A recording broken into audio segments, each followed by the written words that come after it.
Maka tidak mungkin orang akan bisa tasawur kuat tanpa usul fikih, nggak mungkin. Itu usul fikih itu. Jadi kalau gitu memandang tanya, oh gimana kalau ada sound di setel banter, nggak ada yang joget, nggak ada yang siapa-siapa, tengah lapangan sepi, nggak ada orang, suara menggelegar, itu sound horeg? Bukan sound horeg, itu sound system. Kenapa? Tidak memenuhi kriteria memayiznya sound horeg. Paham ya? Jadi kita bicara mustalah, epistemologi, terminologi termin sound itu secara epistemologi begitu itu. Dari mana? Dari mayizatnya. Maka kalau kita bicara sound horeg al-mutabadal lidzini, ya itu sudah bukan sound. Jadi misalnya begini, loh kalau gitu gimana? Jadi sound horeg itu bukan soundnya, malah sampai aja begini.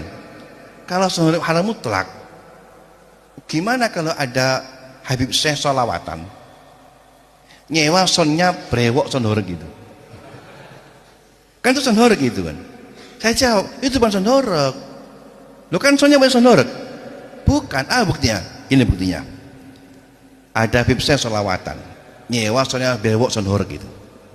Ada orang mau berangkat ke sana, kamu tanya, Bu mau kemana Bu? Apa jawabnya? Mau ke sholawatan. Masa jawab, mau ke sound horeg? Enggak. Bukan itu. Atau dibalik sekarang, ada brewok bikin acara sound horeg, nyewa soundnya Habib Syekh. Bikin, ada orang datang, Mas kemana Mas? Apa jawabnya? Ke Habib Syekh, ke sound horeg. Jadi itu mustalah namanya. Maka saya katakan tadi haram mutlak itu kenapa? Karena itulah terminologi sound. Berdasarkan apa? Berdasarkan bil hawasi wal akhbari.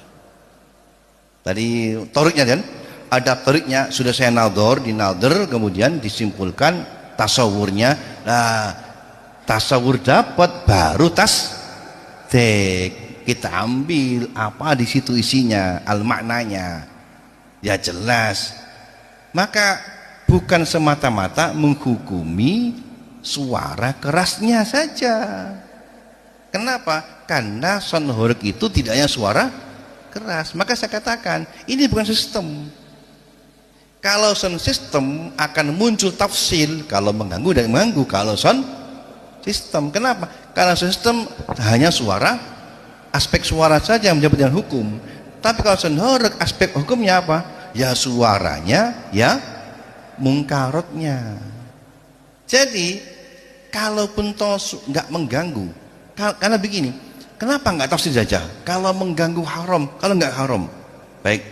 Coba kalau begitu, umpama ada pertunjukan sound horeg di lapangan, jauh pemukiman, yang datang semua penggemarnya saja, mengganggu apa tidak? Mereka menikmati, kan? Berarti hukumnya adalah halal, hukumnya boleh. Ada dancernya, ada joget-jogetnya, tidak mengganggu kan? Sound horeg haram karena mengganggu. Kalau tidak mengganggu hukumnya jawas. Berarti kalau diadakan di tengah lapangan jauh pemukiman, nggak ada terganggu, malah menikmati, hukumnya adalah mubah.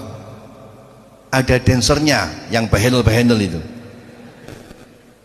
kan nggak begitu.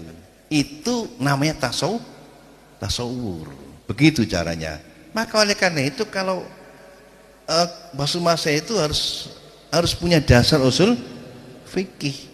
Kalau ngerti usul fikih, kamu tahu bagaimana cara mengolah masalah itu. Karena usul fikih itu dirancang untuk itu, dirancang untuk mengolah, sehingga lahirlah proses tahrij furu' al-bahsu.